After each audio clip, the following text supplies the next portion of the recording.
Hey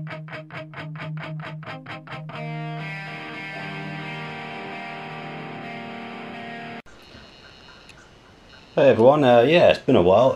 So this is another Amiga CD32 collection update, and this time I have 6 3/4 games to show you. Which might sound a little weird, but all will be revealed. Firstly though, I've got 3 CD32 Gamer demo discs to quickly show you, because there's a couple of interesting things on there. Well, I think they're interesting anyway. Yeah, so first up then, this one has Gloom, PGA Tour, Jungle Strike. At the bottom there you can see Football Glory. Now, Football Glory was a sensible soccer clone of sorts with a few added extras. Perhaps not quite as good, some say. But that never got a CD32 release, but yeah, it's on this disc. I only got a floppy disk release as far as I know. So maybe it was due to come out, maybe not, who knows. Next up then, Legacy of Sorasil, Zool, Disposable Hero, Turbo Challenge, Nigel Mansell's Grand Prix, and at the bottom there you can see World Cup Quiz. Now that's actually almost classed as a game. I'm not claiming it as a game, just saying it's classed as one. Yeah, it's a bit old of course now. Where are we? 1994 there, so yeah. The final disc, oh, zoom in. There we go. Base Jumpers, pretty rare game. Do have it now though. Super League Manager, which is very hard to get for the CD32. And Whiz also there, as you can see, also extremely rare. Tons of PD and shareware games on there, and some of them are actually quite good. So on with the games then. First up then, Soccer Kid. I finally got hold of this one. Platforming, you're a kid with a football, so there we go. A few screens in the back. Pretty well received there. Amiga format, see Amiga the one, Amiga Action, Amiga Computing. Doesn't show Amiga Power there, does it? But hey ho. There you go. Disc inside. Super. Next up then, another. Well, actually, most of these are hard to get now. So, Hero Quest 2, The Legacy of Sorasil. Pretty decent cover that one. I like that. Played Hero Quest games before. You get a good idea. Isometric RPG, some action. This side it shows all the Gremlin games that got released for the CD32. Bigger, better, faster. Proudly say I've got all them now, which is good. Third small size game is Myth, History in the Making. This is just an update basically of the 8-bit, 16-bit game that came out a few years before this. It's alright. It's got a few high percentages there. Should be able to read them. 96, 94, 93. I think the original Myth, I don't think I had it actually on the Amstrad, come to think of it. There we go. Okay, a couple of big box games in. Whoa, here we go. Bubble and Squeak. This is a platformer. I think it's sort of a shooter as well in some senses. It says at the bottom there. 2 great characters, 30 huge levels, 10 bonus levels, 5 tough shoot 'em ups. Incredible gameplay. Well, it says that anyway. It's going to say that, isn't it? It's got a few decent percentages in the game. There you go, 94%. Let's try and zoom in on some of the graphics for you. Just a disc and a small manual inside, so I won't get this one out. Yeah, side of it.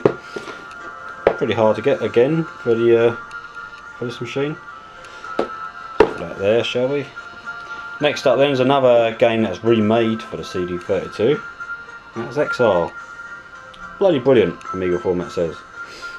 If they say that, it must be. It is actually quite a good game, although I get confused with it. Doesn't take me much, to be honest. Zoom in the graphics on this one. Nice big screens. Bit more to it than what the original. Actually, the original version on the Amiga was quite bland in a way, but a really good gameplay. There we go.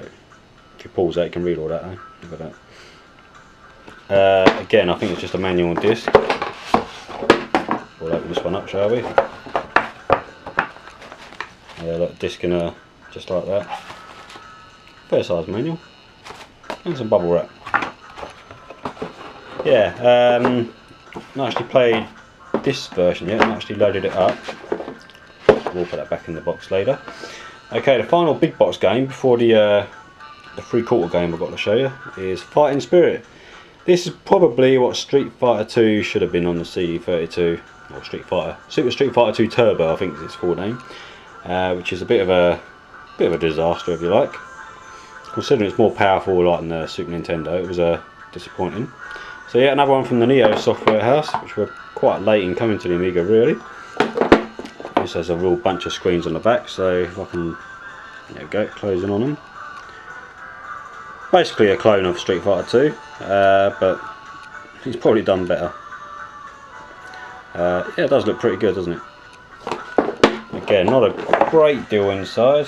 CD-ROM, and literally just a leaflet. So that's another 6 games then, plus this. Now this, well, let's explain it. Let's bring it on screen. There we go. So CU Amiga magazine, TFX, and the disc. TFX was tagged for an Amiga release, or at least a CD release, for a couple of years. Now, CU Amiga magazine, I think, bought the rights, or along them lines, to release this on a cover disc. Now the game was never completed. Let's got the screens there. Looks pretty good. I think it's something like 94% complete or something daft like that. But if you're looking for the disc itself, because quite a few CD-ROMs are available on eBay, it's number 15. That'll be TFX for you. Yeah, so it's playable apparently. I think you might need a mouse and a keyboard too. So I haven't got a keyboard, the CD32 keyboard. I don't know if you can hook up. You might possibly have to hook up the Amiga 1200, or just get a CD-ROM drive for the 1200, which is my plan at some stage. So this is October 1997. There we go, look, $5.99. Way after the Amiga's lifespan. A quick flick through this. Well into the PlayStation era, but I didn't mean the Saturn era. TFX on disc. It does, yeah, it's not a great deal in there. There's a couple of game reviews, a few games come out. I'm going to quickly flicking through this. Let me go back a page there. Amiga being bought by someone else there. So there we go, TFX. 3 ways of installing. Some more graphics there.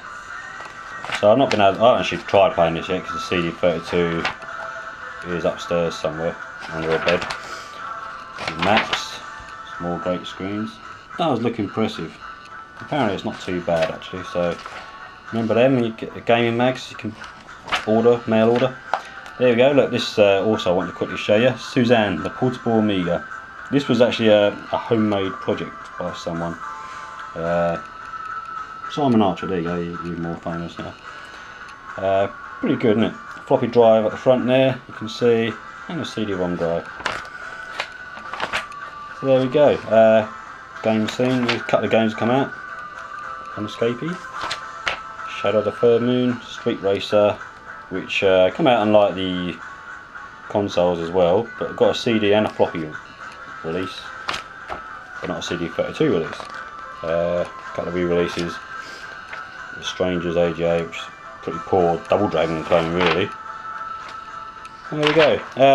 Yeah, not a great deal in this magazine, but there you go. That's the way of getting hold of TFX.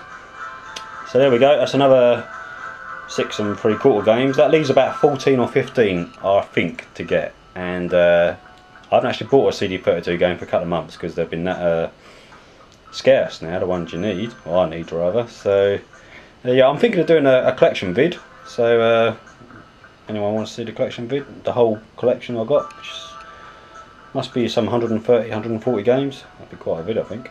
Who knows, might do that soon then. Yeah, hopefully get another video out soonish. Thanks for watching, see you again soon.